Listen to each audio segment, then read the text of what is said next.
샬롬, 주님의 평강이 사랑하는 성도님들의 삶에 가득하시기를 간절히 빕니다. 오늘은 고린도전서 4장 말씀을 함께 살펴보겠습니다. 우리가 살피고 있는 이 서신의 수신자인 고린도 교회는 참 문제가 많은 교회였습니다. 이 편지 초반부터 바울은요, 이 파당과 분열의 문제를 다루고 있습니다. 교회 안에서 사람들이 이런 이유 때문에 당을 지었습니다. 나는 바울과 친하다. 나는 아볼로와 가깝다. 나는 게바 직속이다. 정작 그들이 거론하는 이 교회 지도자들, 이 교회 리더들 안에서는 연합이 이루어지고 있는데 이들끼리는 각자의 이름을 따라서 우리는 이 파다 저 파다 나누고 있는 것이죠. 이 편지 초반부터 이 파당 문제를 지적한 바울은요, 드디어 이 4장에서 이렇게 결론을 짓고 있습니다. 나도 아볼로도 모두 그리스도의 일꾼이며 하나님의 비밀을 맡은 관리인입니다. 여기서 우리는 두 가지를 살필 수 있습니다. 첫째, 바울도 아볼로도 모두 그리스도를 위하는 일꾼입니다. 따라서 이 둘이 맡은 일은 각각 다를 수 있을지언정 절대로 나뉘어질 수는 없습니다. 둘째, 이들은 일꾼, 관리인일 뿐입니다. 누가 일꾼을 두고 자랑하겠습니까? 네, 바울과 아볼로는 자랑거리가 아닙니다. 자랑하려면 마땅히 그들의 주인이신 그리스도를 두고 자랑해야 합니다. 이 두 가지 사실은 이 고린도 교인들이 이 사람의 이름을 두고 이 교회 리더들의 이름을 두고 나뉘어서 싸울 이유가 없다라는 것을 보여줍니다.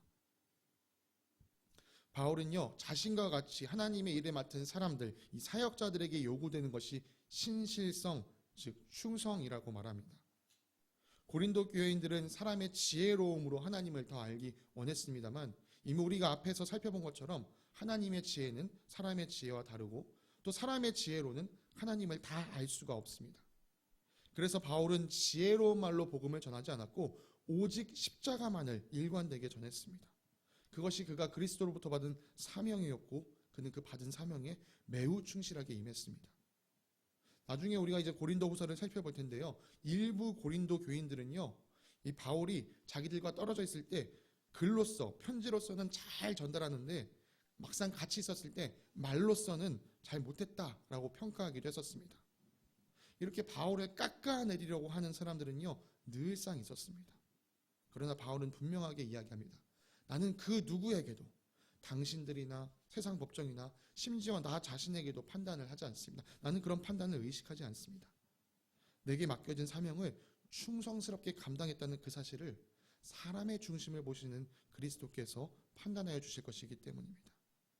바울은 진짜 의미 있는 평가는 오직 주님의 평가라는 사실을 알았습니다. 또한 주님만이 유일한 심판자이시기 때문에 다른 어떤 판단도 의미가 있지 않다라고 여겼습니다. 그래서 바울은 5절과 같이 또 권면하였습니다. 그러므로 여러분은 주님께서 오실 때까지 아무것도 미리 심판하지 마십시오. 3장에서 바울은 자신과 같은 아볼로, 자신과 또 아볼로와 같은 사역자들을 두고요, 여러 비유를 했습니다. 심는 자, 물 주는 자, 기초를 닦는 자, 건물을 세우는 자. 그리고 오늘 4장에서 다시 아까 말씀드렸던 것처럼 바울은요, 자신과 같은 사역자, 이 모든 사역자들이 그리스도의 일꾼이고 관리인이다라고 하나로 통합시켰습니다. 바울이 여러 비유를 들어서 설명해줬던 이유는요, 그렇게 여러 가지로 설명해서 최대한 고린도 교인들이 이해할 수 있도록 도운 것이었습니다. 그렇게 이 비유를 통해 그들이 잘 이해해서 이제는 더 이상 어느 한쪽에 붙어서 다른 한쪽을 깎아내리지 않도록 또 서로 교만하지 않도록 도와준 것이었습니다. 8절부터 바울은요, 이 고린도 교인들과 또 자신과 같은 사역자들, 지금까지는 이 파당을 나눴던 사람들에 대해서 이야기했다면 이제는 이 고린도 교인 전체와 자신과 같은 사역자들 전체를 비교하면서 이야기를 전개합니다. 여기서 바울은 고린도 교인들이 이미 모든 것을 누리고 있는 사람처럼 행한다. 그에 비해 사역을 감당하고 있는 우리는 여전히 어렵고 힘든 처지에 놓여 있다라는 것을 묘사하고 있습니다. 바울은 고린도 교인들이 이 배가 부른 사람으로, 부자로, 왕으로 묘사하였습니다. 그에 비해 자신과 같은 사도들은 이 사형수로, 구경거리로, 심지어는 쓰레기와 찌꺼기로도 묘사하고 있습니다. 바울과 같은 사역자들이 이런 힘든 삶을 살고 있는 이유는요, 10절에 나타난 것처럼 그리스도 때문이었습니다. 예수님의 제자로 살기 위해 이 사도들은 자기를 부인하고 자기 십자가를 지고 좁은 길을 따라가고 있었던 것이었습니다. 그에 비해 고린도 교인들은요, 스스로는 그리스도인이다라고 말하면서도 자기 자신을 위해 살아가고 있었습니다. 자신들은 그리스도인답게 고린도 교인들은요, 이 그리스도인답게 살아야 할 이 하나님 백성다운 삶을 저버리고 있었습니다. 지금까지 교회 안에서 이 파당과 분열의 문제만 살펴보았지만 앞으로 살펴볼 이 고린도 교인들의 문제를 보면요, 야, 이게 정말 교인인가? 이게 정말 그리스도인인가? 할 정도의 여러 가지 일들을 저지르고 살았습니다. 사랑하는 성도님들, 정말 여러 번 반복해서 말씀드리지만요, 이 땅에서 그리스도인으로 살아간다는 것은요, 자기 자신을 위하여 자기 자신의 배를 부르게 하며 편하게 사는 것이 아니라 그리스도를 위하여 환난과 핍박을 감수하는 삶을 말합니다. 제가 지난 주일에 함께 예배 드리진 않았지만 이곳에서 여러분들 함께 찬양을 불러줬던 것으로 알고 있고, 또 성호 형제가 전교인 단톡방에 다시 한번 그 찬양을 공유해 준 것을 제가 확인했습니다. 그 찬양의 가사처럼요, 그리스도의 고난에 참여하는 것이 이 땅에서 그리스도인이 지녀야 할 마땅한 모습입니다. 그러나 이 그리스도인의 결말이 고난으로 끝나는 것은 아닙니다. 마침내 주님의 때가 이르면 우리가 정말 부자와 같이 왕과 같이 사는 때가 오는 것이죠. 성경은 이것을 반복해서 가르칩니다. 로마서에서 바울은 우리가 그리스도와 함께 영광을 받으려고 그와 함께 고난을 받으며 우리는 하나님의 정하신 상속자이며 그리스도와 더불어 공동 상속자가 됐다라고 말했습니다. 그러면서 현재 우리가 겪고 있는 이 고난은 장차 우리에게 나타날 영광에 비하면 아무것도 아니다라고 이렇게 말했습니다. 또 우리가 뒤에서 살피게 될 고린도후서에서 또 다시 한번 바울은요, 지금 우리가 겪고 있는 이 일시적인 가벼운 고난은 비교할 수 없을 정도로 영원하고 큰 영광을 우리에게 준다라고도 말했습니다. 베드로는 자기가 쓴 편지에서 그리스도의 고난에 동참하면 기뻐하라고 말했습니다. 왜냐하면 그의 영광이 나타날 때 고난에 동참한 사람들이 기뻐 뛰며 즐거워하게 될 것이기 때문이죠. 예수님께서 십자가 고난을 참으심으로 모든 이름 위에 뛰어난 이름을 얻게 되신 것처럼 우리도 그리스도인으로 살아가는 동안 이 그리스도인이라는 이유로 어려움과 고난을 겪는다면 주님께서 예비하신 영광을 마침내 차지하게 될 것입니다. 이 모든 길의 끝에는요, 그리스도의 영광이 우리에게 주어질 것이라는 사실을 여러분 믿으시길 바랍니다. 14절에 기록된 것처럼 또 바울은 이 고린도 교인들과 이 사역자들, 이 고난을 받고 있는 자신들과 또 고난을 자처하지 않는 이 고린도 교인들을 비교한 이야기를 꺼낸 것이 단순히 너희들을 창피하게 하기 위해서, 너희들에게 부끄러움을 주기 위해서, 너희들을 비난하려는 의도가 아니었다라고 말합니다. 이것은 마치 아버지가 자녀를 혼내는 이유와 같이 너희가 잘 되라고 하는 말이다 라고 이야기를 하고 있습니다. 바울은 자신과 고린도 교인들의 관계가 스승과 제자의 관계가 아니라 아버지와 자녀의 관계 같다라고 얘기했습니다. 물론 선생님들, 스승도요, 매우 훌륭한 사람들입니다.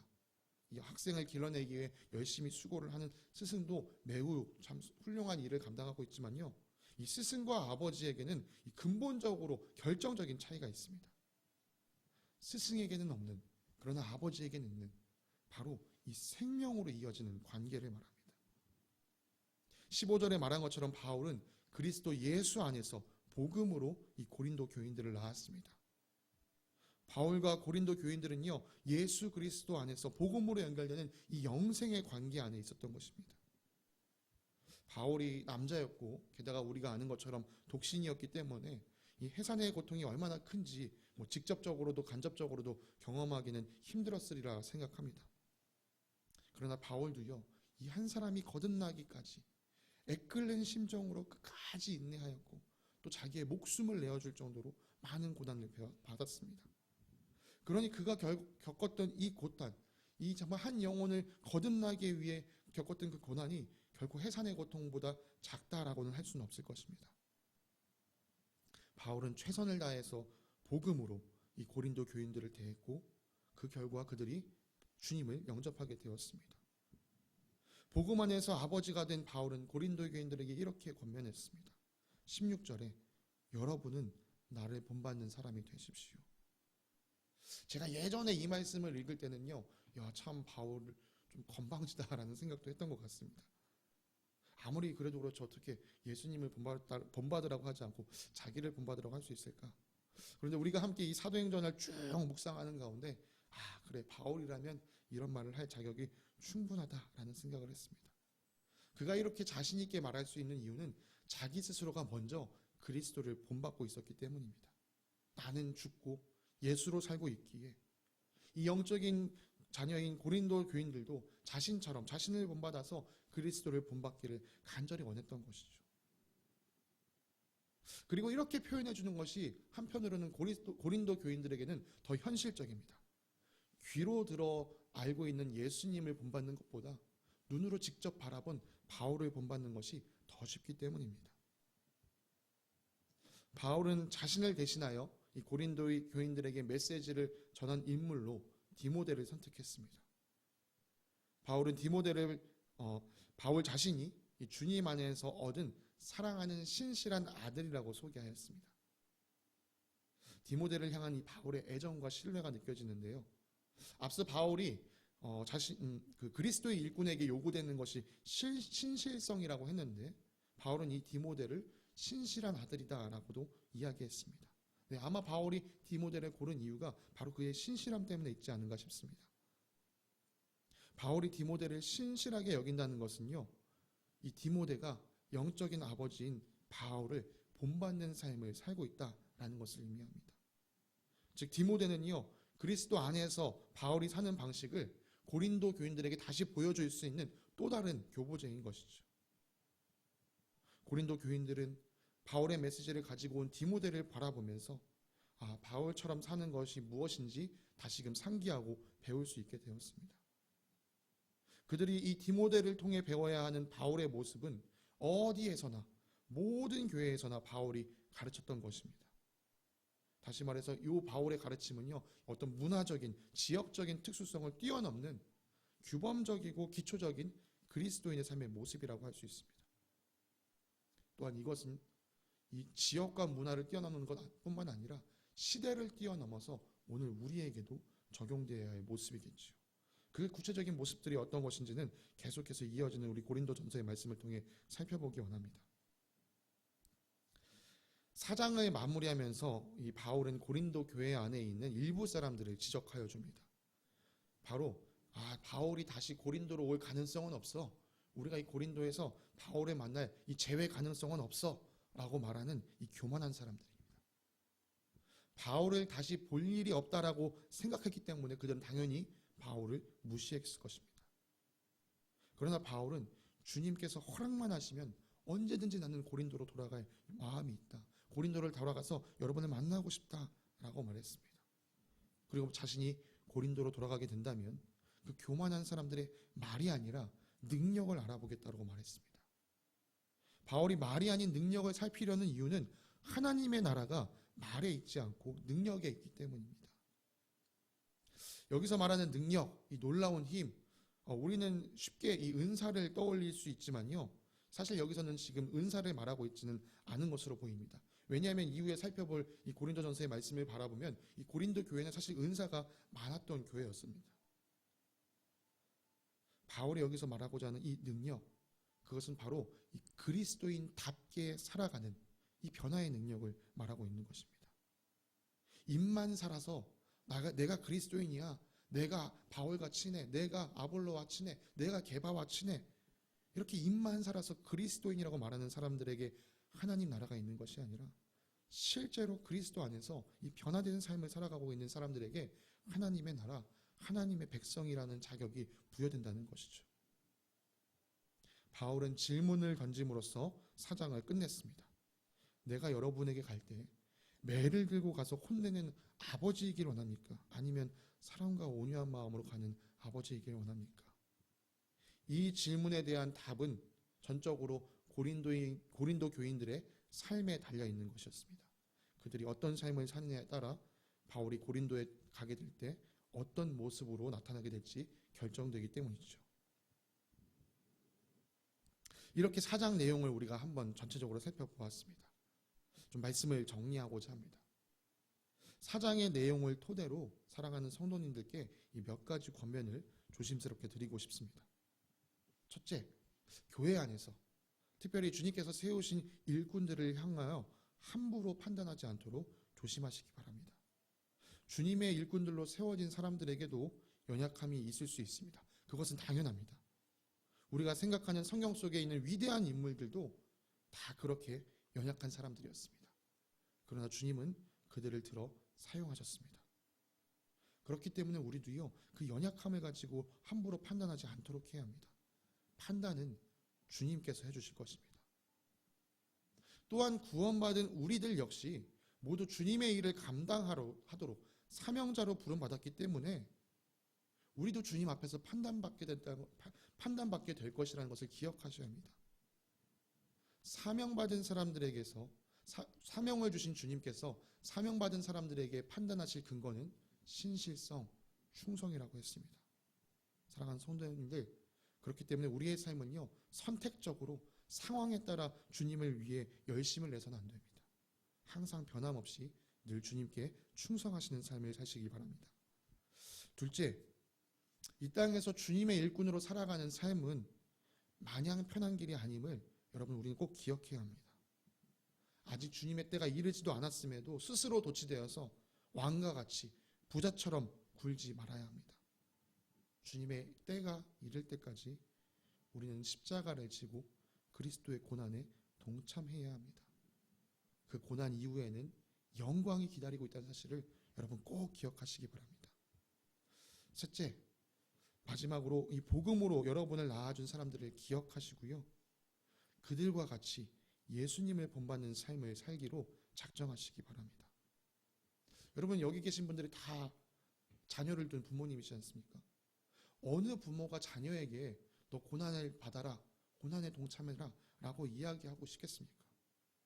저희 부모님만 기억하더라도요, 저희 부모님 세대만 하더라도 참 못 먹고 못 입던 일들이 있었는데, 그래서 저희 부모님 저를 키우실 때는요, 입고 싶은 걸 입게 해주고 싶었고 먹고 싶은 거 먹이려고 열심히 노력하셨습니다. 부모의 마음은 이런 것입니다.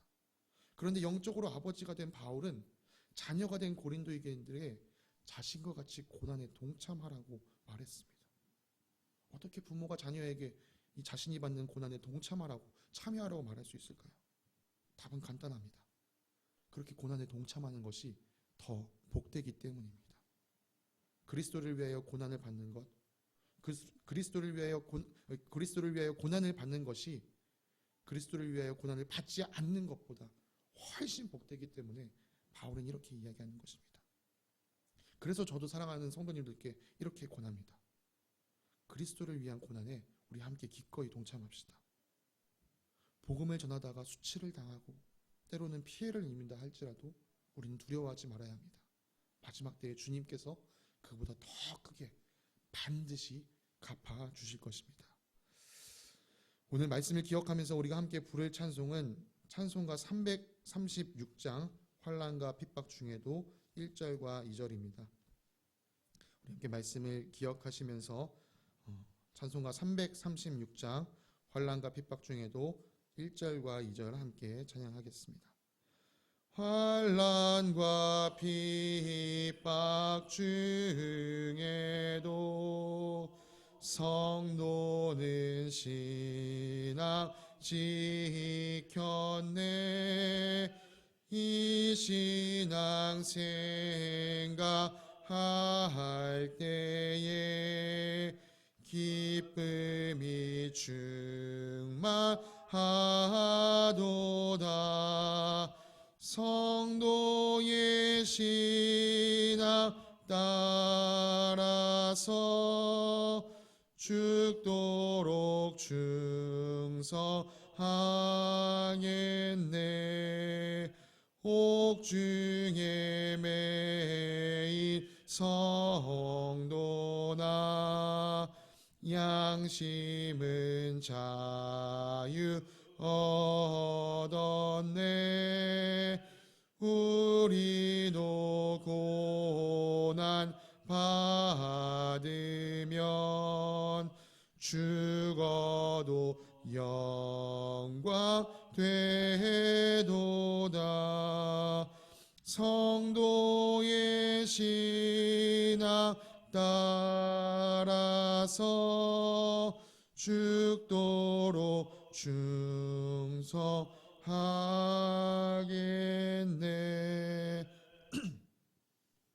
사랑의 하나님, 감사합니다.